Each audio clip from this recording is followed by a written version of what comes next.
So we'll cut to the point of what people really want to do. And most people really want to lose weight or figure out how many calories they're supposed to eat and what they're supposed to do. How much protein, how much fat, how much carbs, and all the rest of it.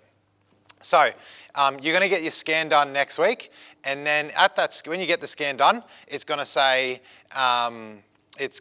you're this, you weigh this much, you have this much fat, your body fat is this, your visceral fat is this. It's all some really cool stuff. And then it's going to say stuff that I most likely probably don't agree with, and it's going to say you need to eat 300 grams of protein every day, and you need to do this, this, and this. And so I believe, and so this is where it all comes down to, everyone's got a personal belief. If you're a big fellow and you want to get massive and grow huge muscles, then you're going to obviously eat more protein. If you're a female wanting to lose weight, then you might most likely not going to want to eat as much protein, because your body's only going to absorb about 20 to 30 grams of protein at one time anyway. So if you're having a meal of 6 chicken breasts and this and this and that, you're just going to waste it all out and you're going to overload your kidneys. So that's how I feel about things. That's how I feel about that sort of stuff. So what we didn't do last time, what we'll do now. So everyone's got a phone with them. So let's jump on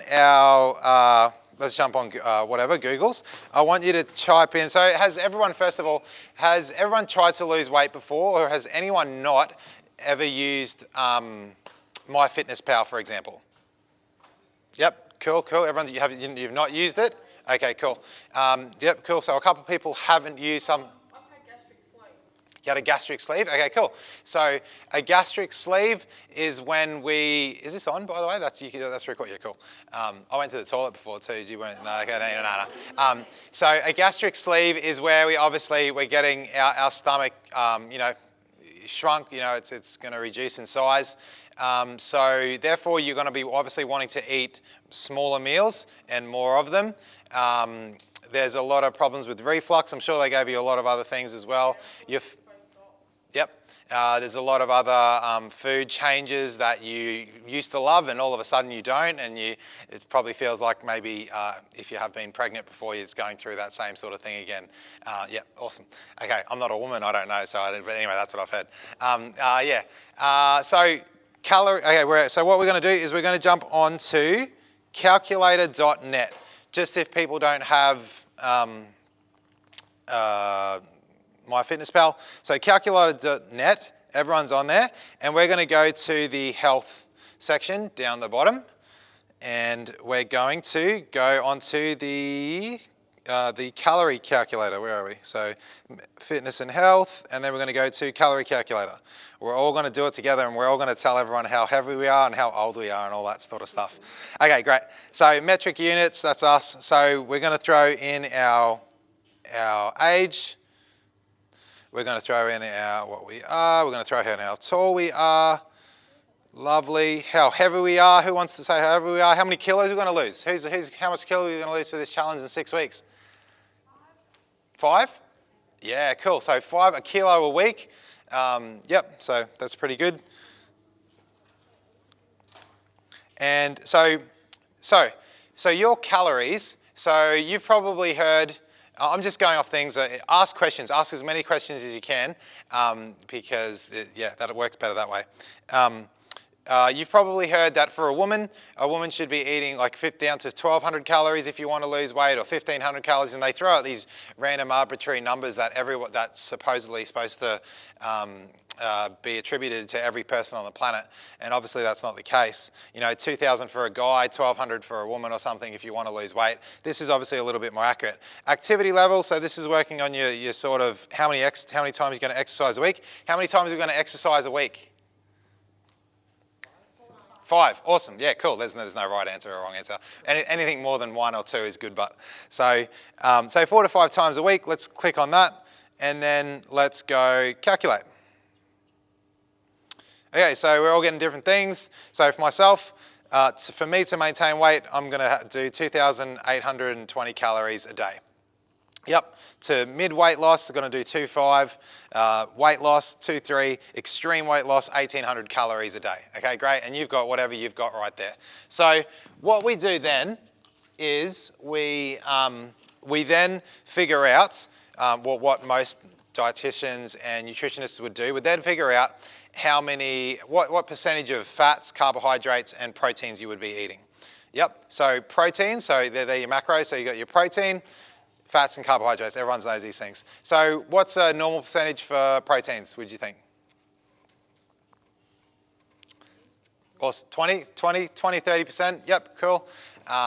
Fats, 20 to 30%, and then carbs, 50%. Obviously, if you're following something like a keto diet, there's going to be more protein and less carbs because that's what they believe in, and that's what they do. So yeah, that's what I would suggest is probably doing 30% protein, 20% fat, 50% carbs.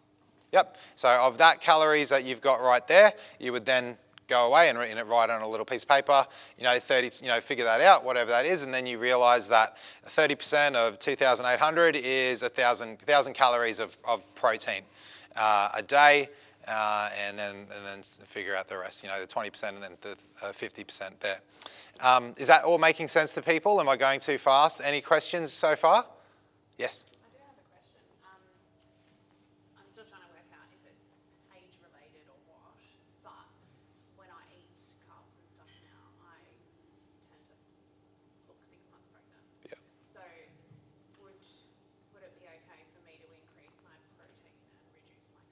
Yep, that's a great question. So the question was, I'm going to repeat the question when someone asked this time because our recording didn't get what the people say. We figured that out last time. So the question was, this lady is getting sort of bloated stomach when she's eating a lot of carbs. Would it be all right to cut down on her carbs and eat more protein for that reason? What I would suggest you do, and if you can do this, because that sort of happens as things happen later on in life, things change, lots of things go on. What I would be trying to do is figure out why you're bloating. So breads can be very inflammatory. Milks can be very inflammatory and just not helpful for the gut these days. And for so long we do things and we're eating all these different foods and trying to figure it out. Some people are allergic to oxalates and different types of things. Really trying to knuckle down and figure out what is working for you and what's not working for you, I think is better.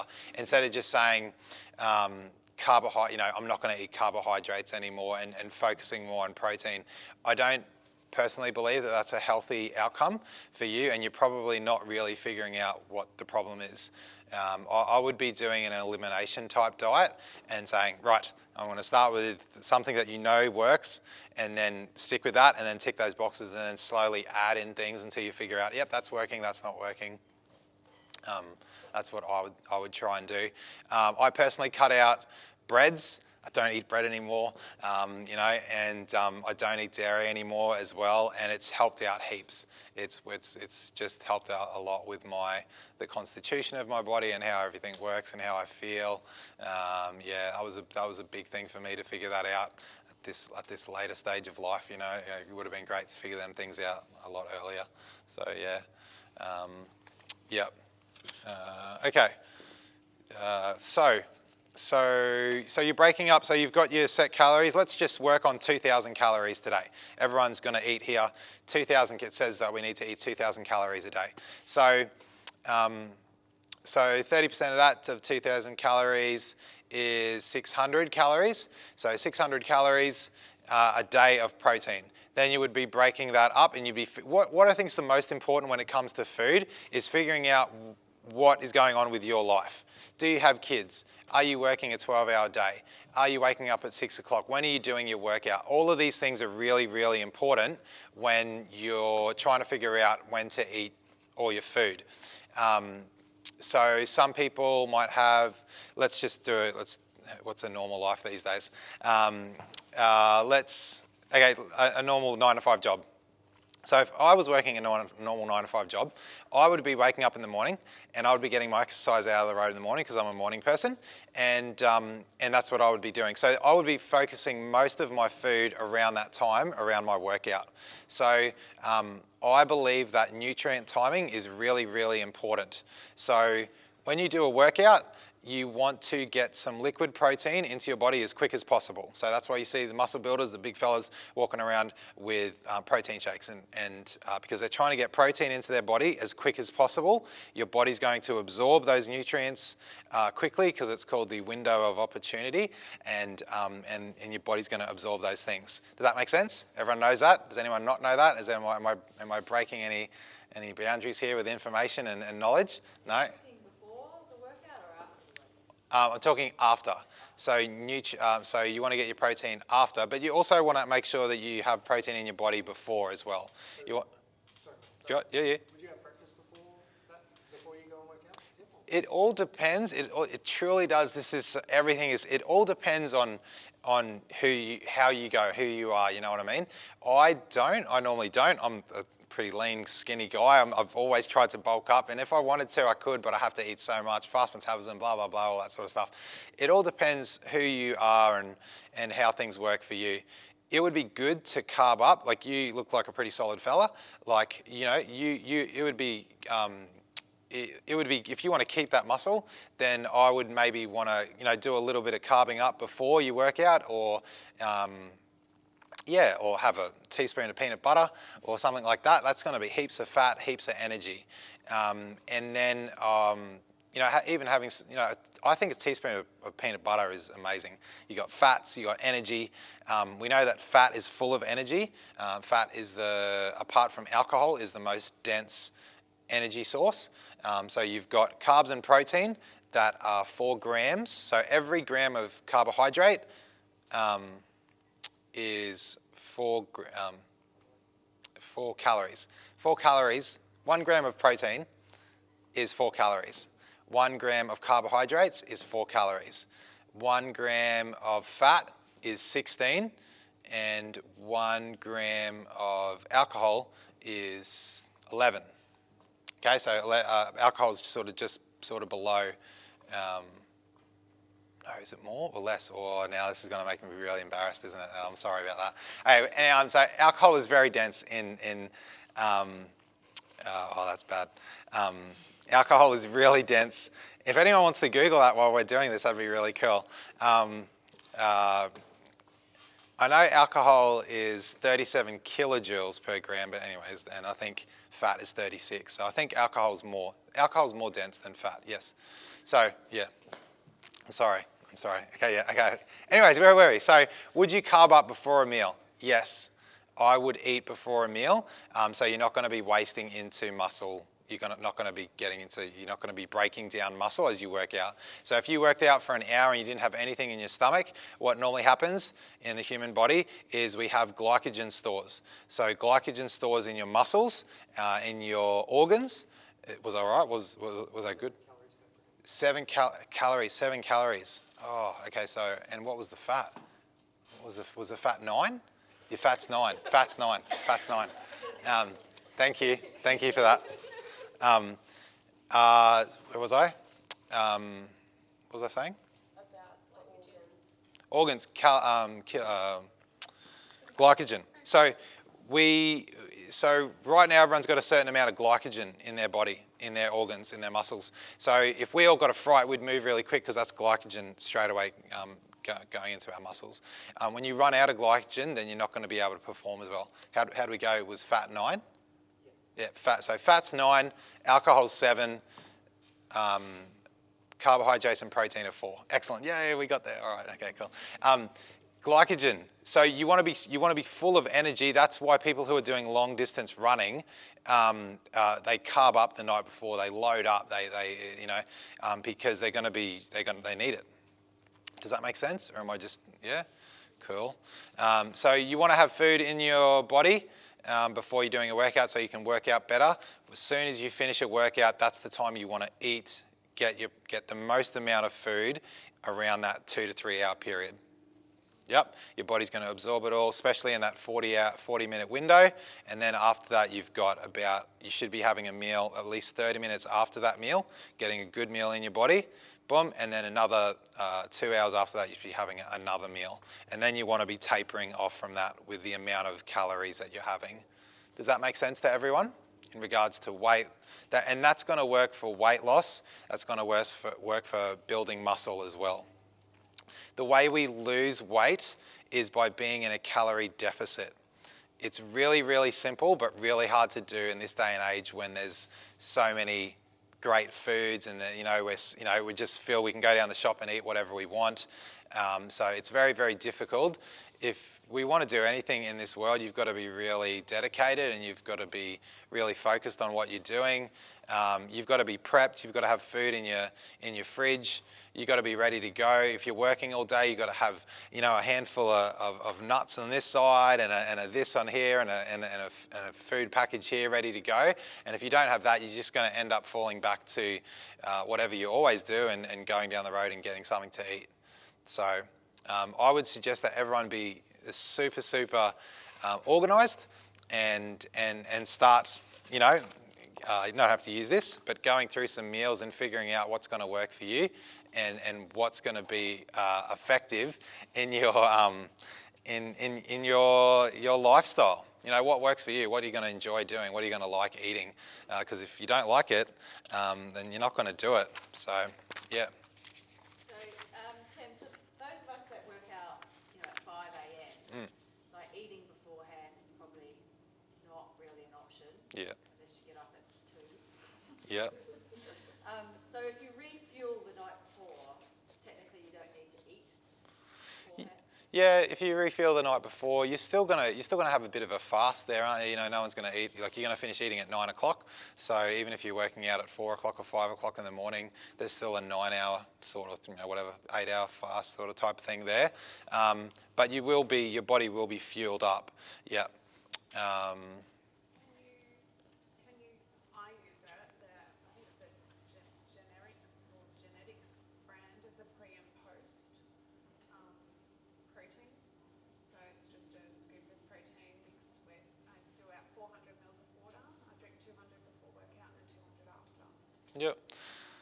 So the lady said that she has protein shake, 200 protein shake before and a protein shake after.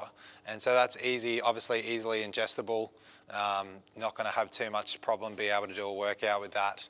And then you can obviously get your different amount of protein. So you can have protein that's 20% protein powder, or a powder that's 20% protein, 80% carb, or 80% protein, 20% carbs. You can get all these different things, and it's very individual on what type of thing you want to do. So someone for myself, I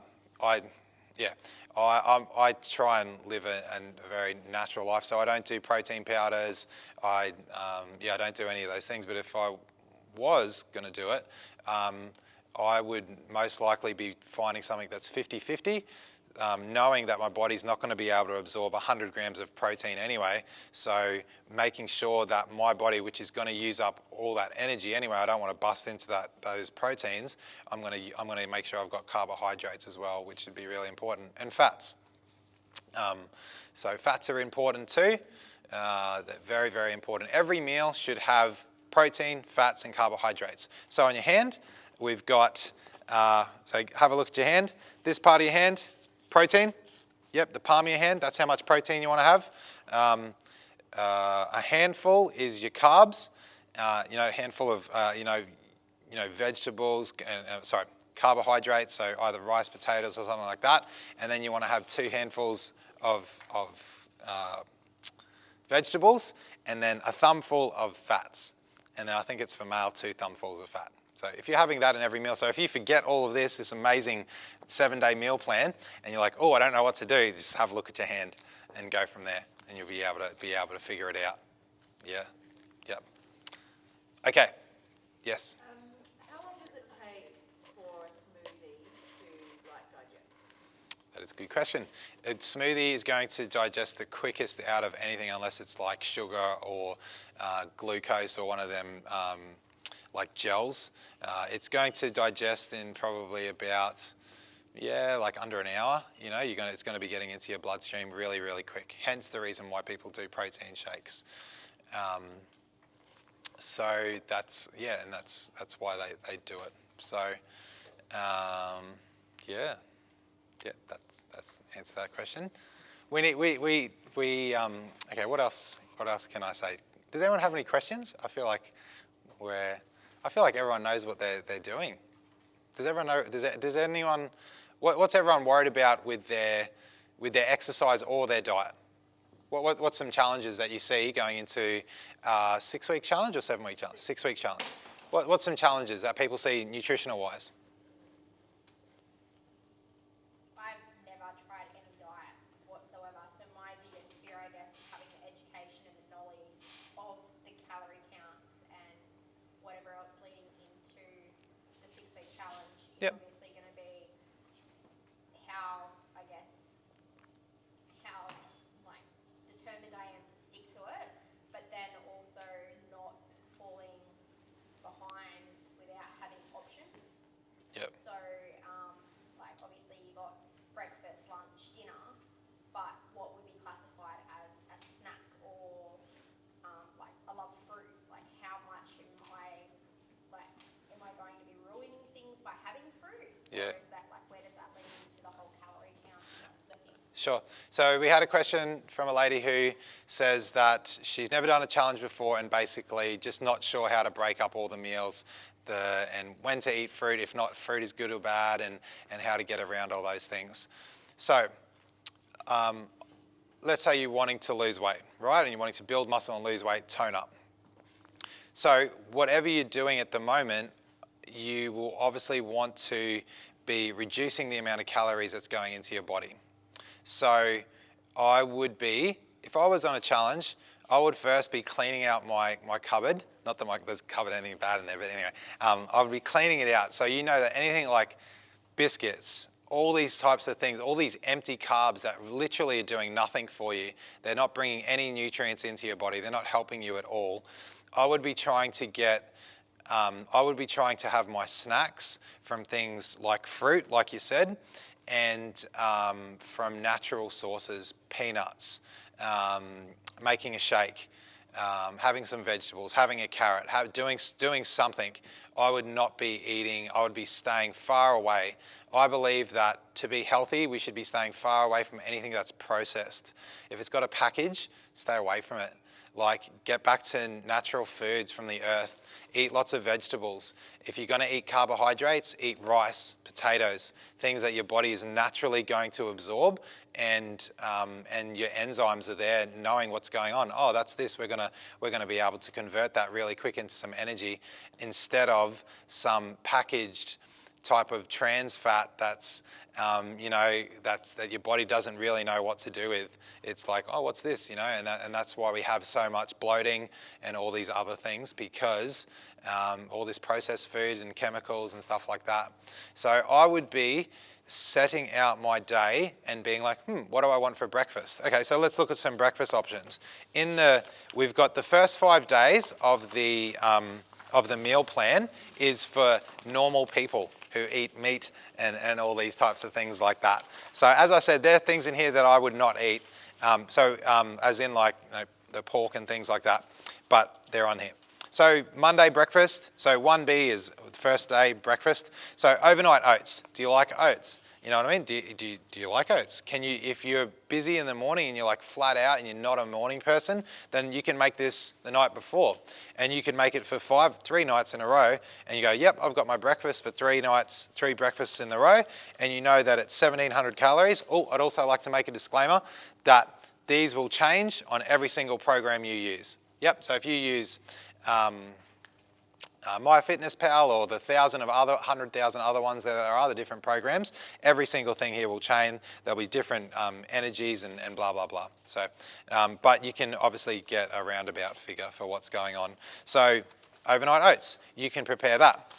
Then you've got a lunch the next day, quinoa and black bean salad. Is that in the normal lunch? Or is that yeah, okay, I did that for everyone. Yeah, so quinoa and black bean salad. Do you like quinoa? Do you like black bean salad? No. Okay. What type of lunch do you like? Do you like if you're a chicken and vegetables, or chicken and potato, or chicken and pasta? Once again, pasta obviously full of energy. I would just, like I said, try and go back to some natural foods. But whatever works for you. What we got grilled here, so for Monday dinner, we've got grilled salmon and roasted vegetables. Like, it's all about preparation. It's all about, you know, being able to do your daily job, whatever that is, kids, work, and then be able to say, I've got to get my workout in, I've got to be able to feel myself, have 3 meals, snacks in between. Snacks in between can be fruit. If you're worried about fruit because it's got too much sugar and the fructose, I would be trying to eat those things around my workout time. So you're going to be using up those sugars, or around the time that you're going to be busy. So, you know, if you're working, you know, 6 hours or whatever there, and then I would be, yeah, I'm sure if you're on your feet all day and you're having, you know, a couple of pieces of fruit, it's not going to be bad.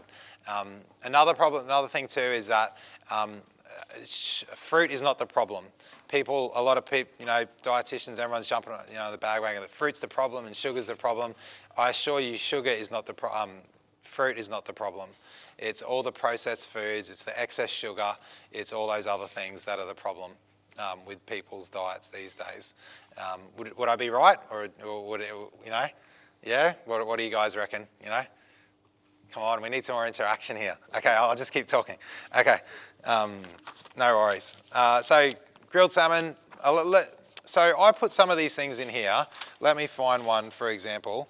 Avocado on toast. No, that's not bad enough. Let's find something that is waffles. Waffles, fried eggs, and bacon. Thank you. So 4B. So page on to about page 4. So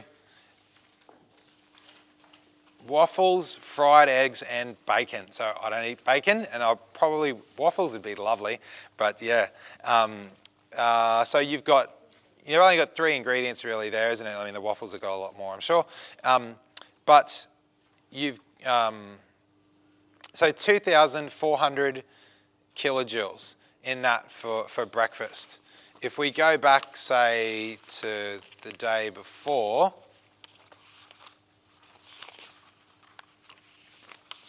to 3B, breakfast. So you can see if you have just a cup of Greek yogurt with some berries, you're looking at 886 kilojoules, compared to if you ate 2 whole waffles with 2 eggs and 2 slices of bacon, you're eating 2,400, you know, 2,043 kilojoules, which is a whole bunch more, obviously, if you're wanting to lose weight. Yep, obviously that's pretty self-explanatory. There's nothing too crazy there, but you'd want to be staying away from the waffles and fried eggs, and that's the reason why I put it in there, because just to show you the difference, not because I actually think you could eat it. And yeah, so yep. Lunch, let's keep moving through. I think I see, and then the number 4 day there, the Thursday, is really bad, isn't it? Pork tenderloins with blah blah blah blah blah. And then I looked at that, and that's really interesting. There's not too much kilojoules in that, but there's only a pork tenderloin of 115 grams, so I wouldn't think that would be that much. That's a pretty small, you know, amount of food. But still, I guess it shows that if you eat small amounts, that you can, you can lower your kilojoules and your energy intake.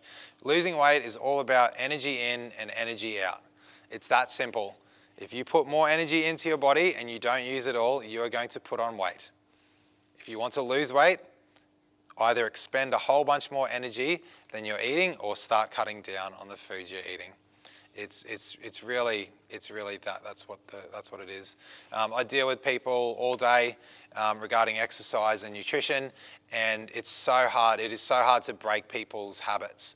And that's why he's all on the challenge. On the challenge here, it's awesome. You've got everything you want here. You've got classes, you've got free weights over here, you've got stretching sessions in here, you've got a squash court, and not only that, but I don't know if you know yet, but they're going to take photos of all these. They're going to write down, they're going to put it up on the board there, and so you're going to have to live up to whatever you said you're going to try and do. So it's a really good way to keep accountable and say, right, I've got to do this because I've got a whole gym that's walking past my photo and looking at these things saying, oh wow, I'm supposed to lose, I've got to lose, my goal is to lose 8 kilos in 6 weeks. So it's an excellent way to push yourself. It's a really, really, really awesome way, because it's February the 8th today. How many people have stuck to their nutritional, lifestyle, exercise goals from the beautiful year of 2023? Lovely, well done to you. Awesome, well done to you. Excellent, well done, good on you. And so that's 3 people out of 20. Yeah, four people. Okay, awesome. So it's good to keep each other accountable and help, and that's why people have personal trainers or exercise physiologists or whatever, and you can get that help from people. Let's get into the nitty gritty. Come on, let's ask hard questions. Come on, this has been too generic. It's been too. Yeah. Another one. Yes. As I said, like never tried dieting before. I'm used to having full cream milk. From a nutritional perspective, what would be an alternative? Skim, light, oat, soy, like Yep. what could you swap that out? Sure. So the question was, someone uses full cream milk. What would be an alternative to full cream milk? So I believe a good alternative to full cream milk is light soy milk, but then you would have to, does it taste nice? Do you like it? The gradual walk away from full cream milk would obviously be normal milk, skim milk, Zimmel milk, and cutting down on 2%, 4% fat, 2% fat. So milk contains 4% fat. So every 100 mils of milk you have, there's 4 grams of fat in it. So a cup of milk, normal cup of milk, 300 mils, is 12 grams of fat already. So to cut that out, full cream milk, I would be looking at soy. Rice milk is, if you want to be plain Jane and have the least amount of sort of calories, I'd be going down the light soy, oat milk, soy milk and things like that. Yeah. And I think it's going to be way better for you in regards to atherosclerosis build-up and your arteries and heart health and all these things, eating and drinking something that's not dairy. Dairy, as we all know, is made for cows. Milk is supposed to be for cows, not human beings. How do you feel about yogurt? Yogurt, Greek yogurt. I'm Greek. Yogurt is, I don't eat, I stay away from dairy because I believe that the saturated fat in milks is bad. Even good old Greek yogurt. I love Greek yogurt, and I love yogurt. Yogurt tastes amazing. I do eat yogurt these days, but I have like coconut yogurt or what's the other one? Soy yogurt. But I don't eat that much of it. It is like I try and take it as a snack, just because I just think that having too much processed food isn't good. I think if we're wanting to be healthy over the long run, I know you're on a challenge now for 6 weeks. I would be trying to think of changes that you can make for the good of your body over the long term, to try and increase your longevity, to try and have less sore joints and muscles and bones and not have any diseases. I think that's what it's all about, personally. And so to answer that question, yogurt, good for a treat.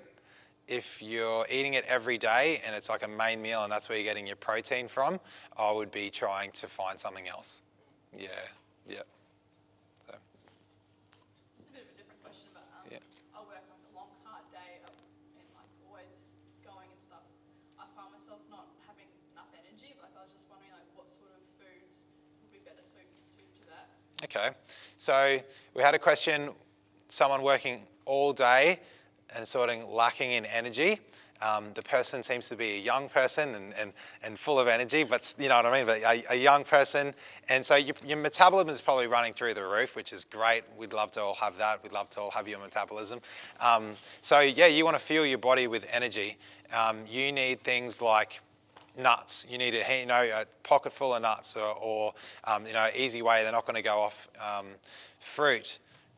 Having a meal sort of ready to go, like at work, if you're able to, have some rice and chicken, or rice and having a sort of like a small meal there, a protein shake, and boiled egg.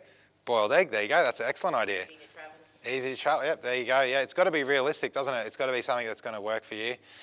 So there are what others? What are some other good options? What do you reckon? For someone who's lacking in energy, I would just be doing the nuts as a snack. I would be doing that. I would have like some rice and a meal sort of ready to go, packed. Are you able to do that at work? You can eat it cold. You can eat it cold? Yeah, eat it cold. Come on. Yeah, you'll be all right. Yeah. What else? Yeah. Yep. Yes. As well as not having a very good diet and everything like that, do you recommend any apps that can do like different foods, like meals and like stuff that we can actually look at? MyFitnessPal. Besides what's in here. Yes. Like there's probably a lot of things that they probably wouldn't eat Yep. in their diets, but other ideas that we could like eat and stuff like, do you know anything? Yeah. So the biggest one and the easiest one to use is MyFitnessPal. The question was, what apps are there for helping out with diet and daily nutritional plans? Yeah, MyFitnessPal is a great one. If we Googled on here, what is an equivalent to I don't use them. I should, I guess, but I guess I try and promote to people. To really get into it and do the research themselves and look into those things. MyFitnessPal is a great one. Yeah, MyFitnessPal. As I said, there's a lot of other ones you can do. Like anything you wanted to do right now, if we typed in what's a 6-inch Subway of chicken, whatever, blah, blah, blah, it'll tell us straight away how many calories there are. And you don't really, we don't have to really look into it that far to know what's going on these days. The information is at our fingertips. Does anyone know any other good apps? MyFitnessPal, any others? Books. There's books, yeah. There's keto, yeah, keto. There's lots of different types of books. You can. I should be more equipped. I apologise. I should know. I should have some more resources to give people, but unfortunately, I don't.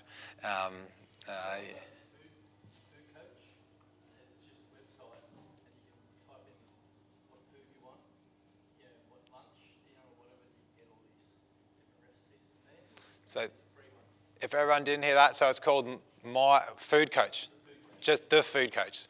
So there you go. Yeah, use that one, the Food Coach. Jump in there, type in what you want, and I'm sure it'll come up with how many calories is in each food and recipes and things like that. There was another one, wasn't there? I remember we talked about a while ago, My Food Coach, and then there was, Fit Man Can. And there's another one, Fit Man Can. Fit Man Can Cook? Yeah, Fit Man Can Cook. There you go. There's some resources for you. Excellent. I don't use them. If I was wanting to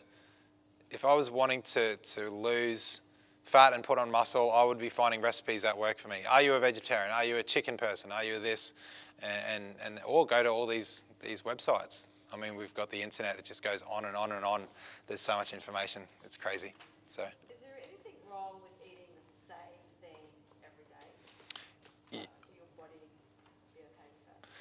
I think our bodies would normally be okay with that if we're eating the same thing every day, because we wouldn't be eating it if we didn't like it. The only thing with that is obviously we're most likely going to be missing out on vital nutrients. It's always good to change the seasons and change the times of things we eat.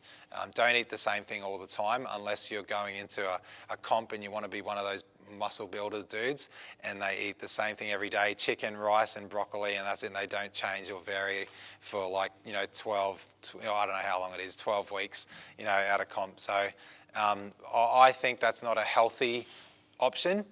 I would be trying to change things around, have different recipes, things that work. Hence the reason why we did 5 days, so we can have lots of different options. Yes.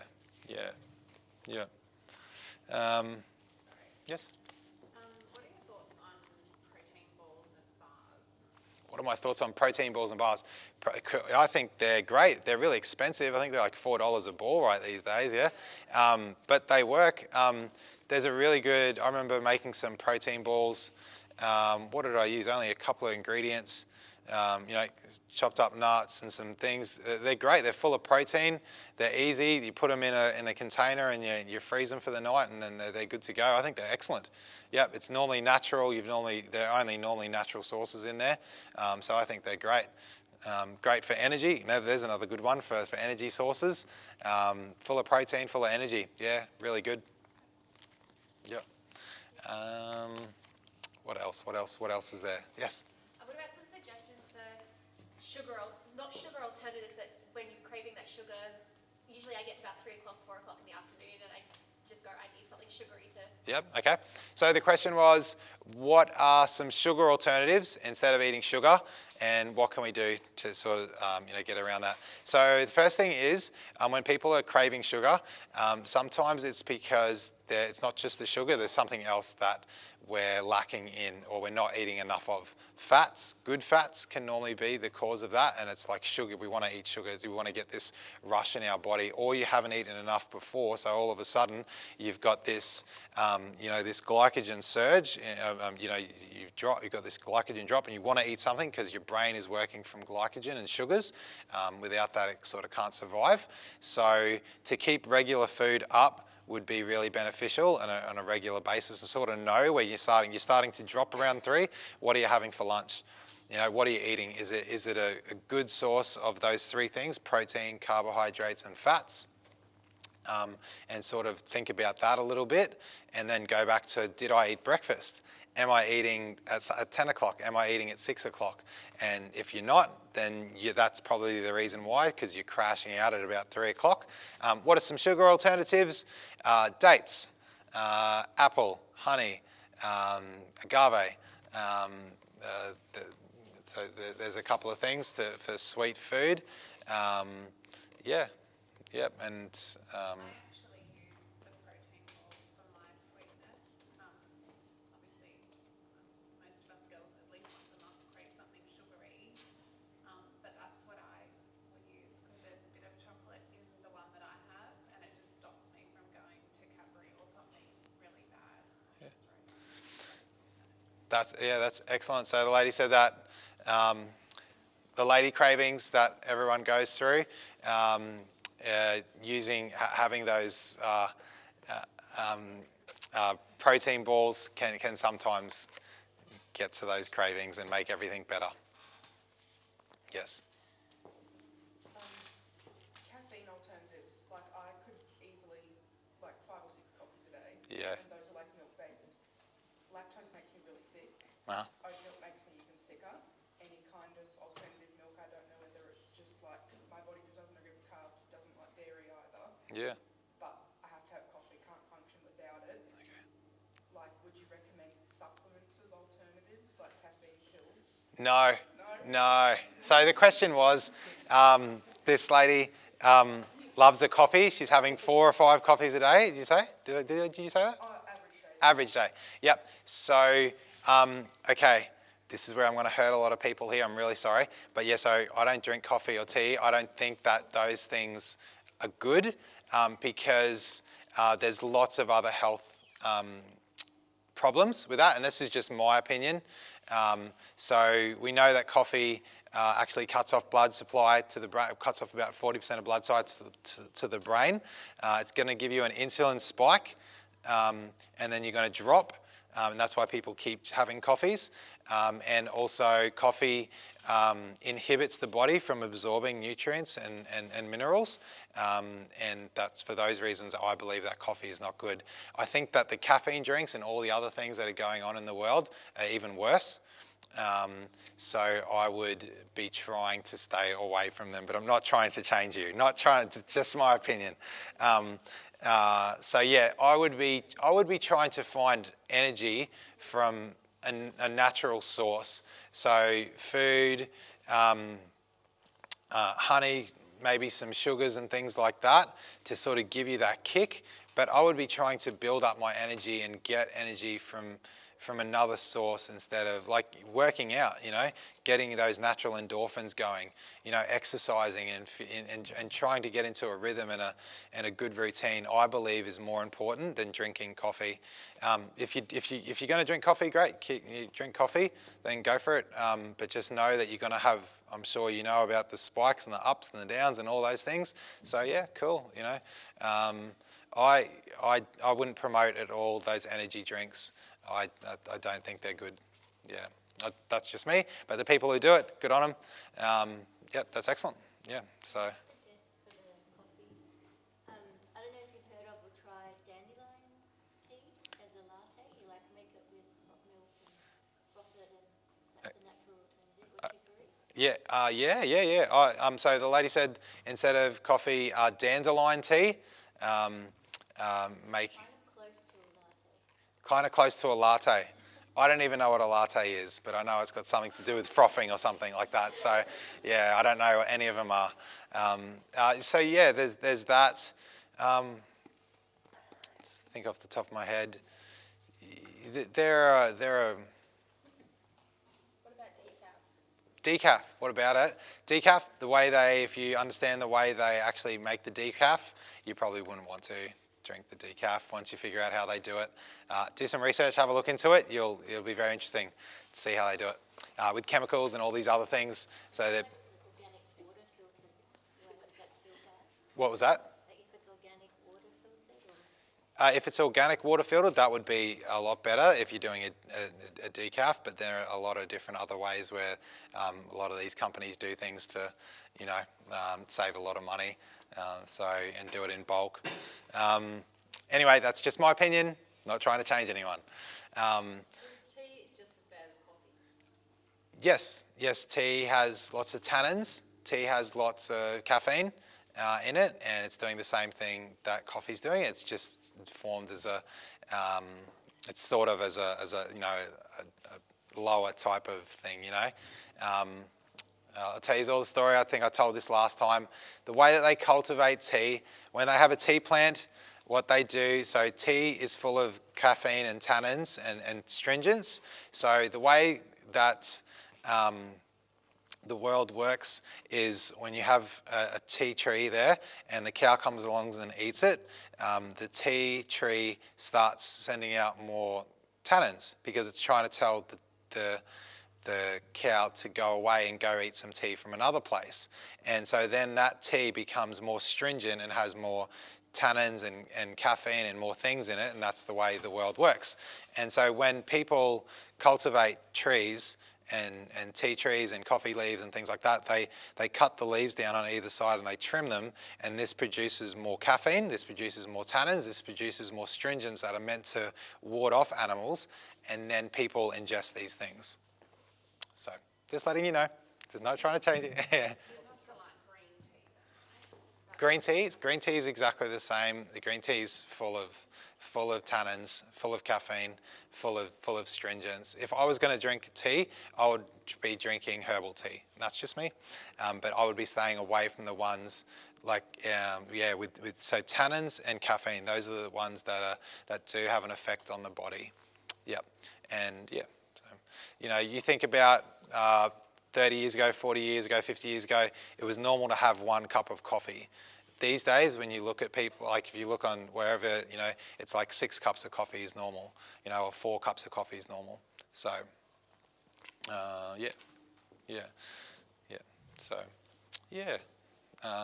So as you can tell, that's I'm a little bit different to your normal type of person who's going to tell you to just drink coffee and protein and get huge and smash down the workouts and go.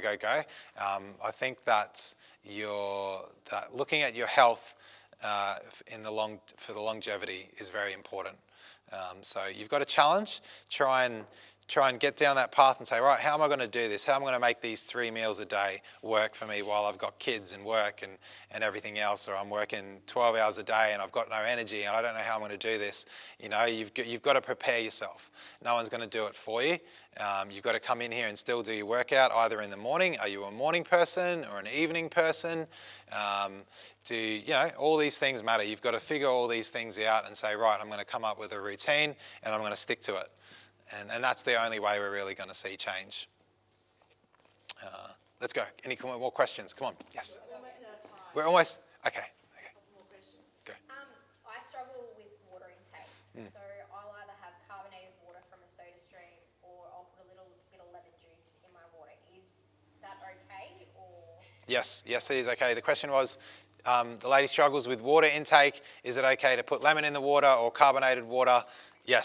Yes, get water into you. Yeah, very important. So just just get it into you. Obviously, from the most natural form is always going to be better. Obviously, natural spring water is going to be better than carbonated water. A natural form of juice is going to be better than something that's full of sugar or some type of, or anything else like that. So natural, always the best. But whatever works for you is the most important thing. So if you can't drink water, you don't like water, then yeah, put lemon in it. Have some juice. Have anything that's going to get you hydrated and give you some energy so you can do what you need to do. Yep. Let's go. Any hard ones? Come on, let's get a hard one going. What else? What else is going to be a challenge? What's going to be a challenge for people? What are we trying to do? Trying to lose weight? How's everyone feel about not eating their favorite ice cream, snack, chocolate starting next week? Can we have cheat days? Can you have cheat days? No. Yes, you can. Yeah. Yes, you can. I'm a big believer in working 6 days a week and resting on the 7th. I always rest on Saturday, and I don't do any work. I don't do any exercise on Saturday. And then, you might want to do the same thing with your food as well. So, yep. Yes, have a cheat day. If it is going to make you function better for the next 6 days, then yes, have a cheat day.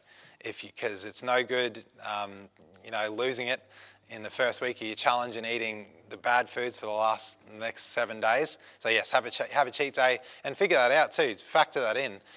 Me and my partner. Okay, I'm doing this challenge. I'm going to have a cheat day on Saturday evening. You know what I mean? And let's do that. Let's have a cheat day. Let's make sure it's great. Let's make it a great evening. And yeah, yes, excellent question. Yeah. What's a good a meat substitute to tofu? Because it just tastes like toilet water to me. I can't stand it. Yep. What would be like the closest thing to that that's not tofu? The question was, what is the substitute to tofu that doesn't taste like toilet water? Okay, there are some really bad tofus. There are some terrible tofus, and there's some really, really good ones. You can get some marinated tofus, and then you can get some other ones that are not tofu, but they're like gluten steaks, or there's a company called Corn, and they make vegetarian like sort of chicken schnitzels, chicken thighs, minced meat, everything. They do everything.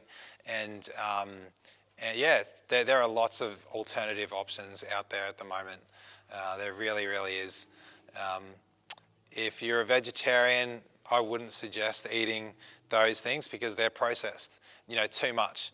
I would be trying to, but yeah, have a couple, but there are lots of options, beans, veggies, and trying to make a veggie patty or do your own type of things like that.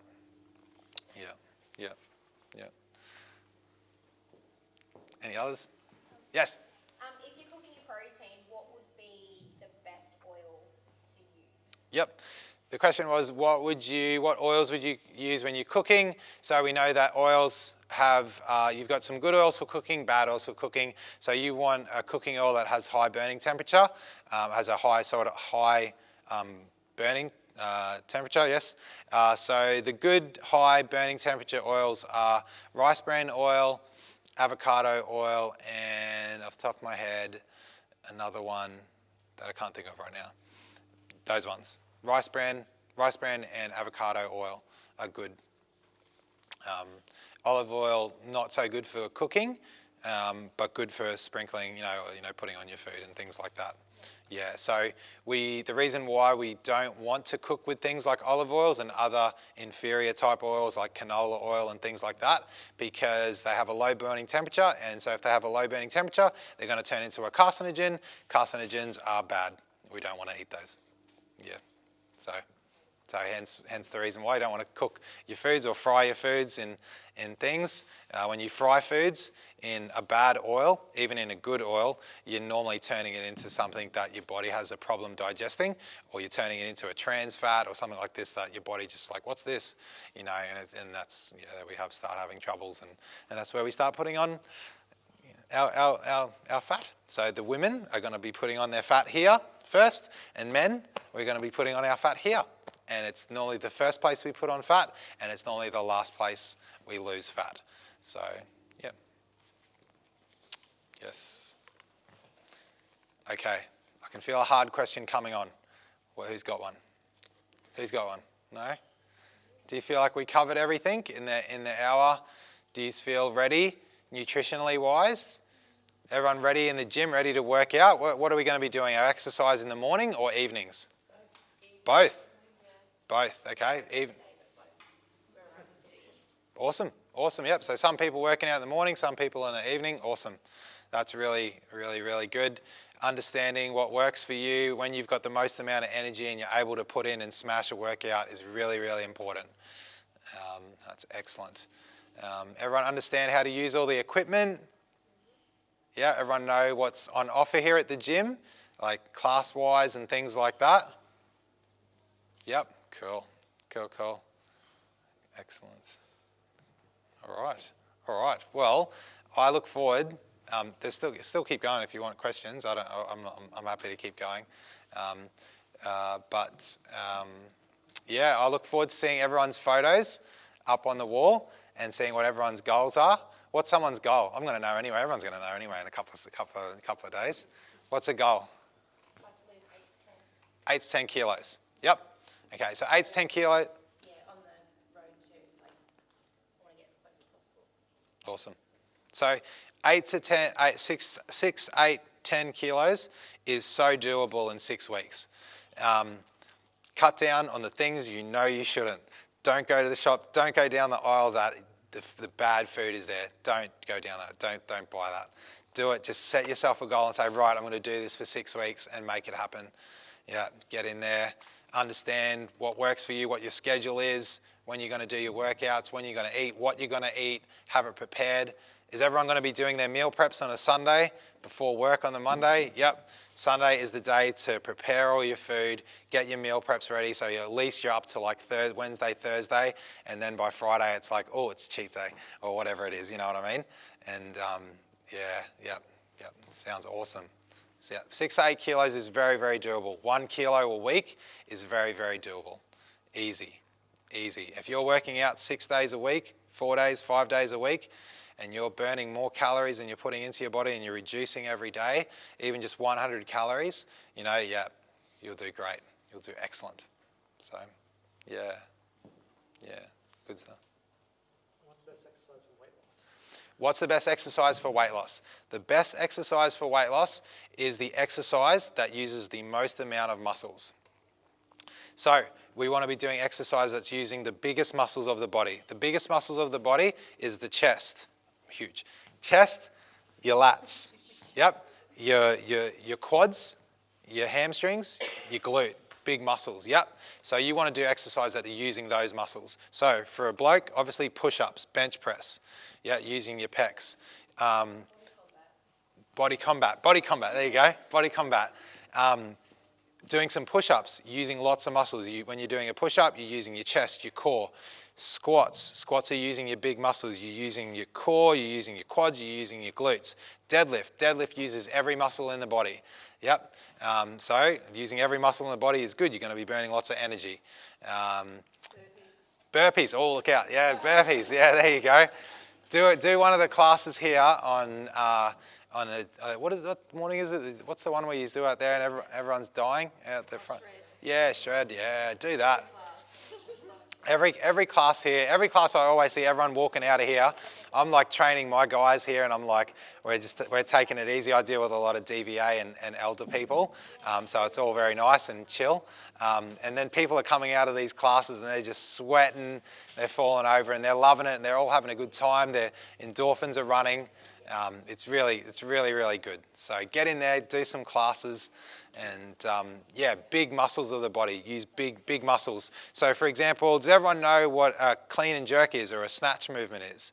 So yep. So you get the big heavy weightlifter dudes, and they got the bar, and they're lifting this bar off the ground, and then they're boom, and they're pressing it up. You know, you think about all of those muscles that you're using to do that, instead of just doing an arm curl. You know what I mean? You're using this massive, you're using this little muscle here. You know, you're just using one muscle at a time. You want to do compound movements. You want to do movements that are using lots of muscles at the same time. Push-ups, squats, deadlifts. You know, yeah, that's what you want to do. And if you can factor that in around injury and things like that, and whatever else is going on in your body, you know, you don't have to be doing impact work. You don't have to be jumping off boxes and things like this. You want to use the big muscles. If you've got bad knees, then you want to focus on your upper body. Excuse me. If you've got bad knees, then you want to do things more of a pull movement, deadlifts, that are not going to place pressure on the knees and the quads and things like that. So, yeah. Anything else? Come on. Yay! All right. Well, I hope you all do really well. If you have any questions, anytime, come up and just ask. I'd love to help. Yeah, there's a great group of people here. I think you've got a great opportunity. Yeah, really set yourself a goal. I'm going to do this. I'm going to make this happen. 6 weeks, do it. And just go for it. Well done. I hope you all do very well. And yeah, good luck. All the best. Hope it goes well.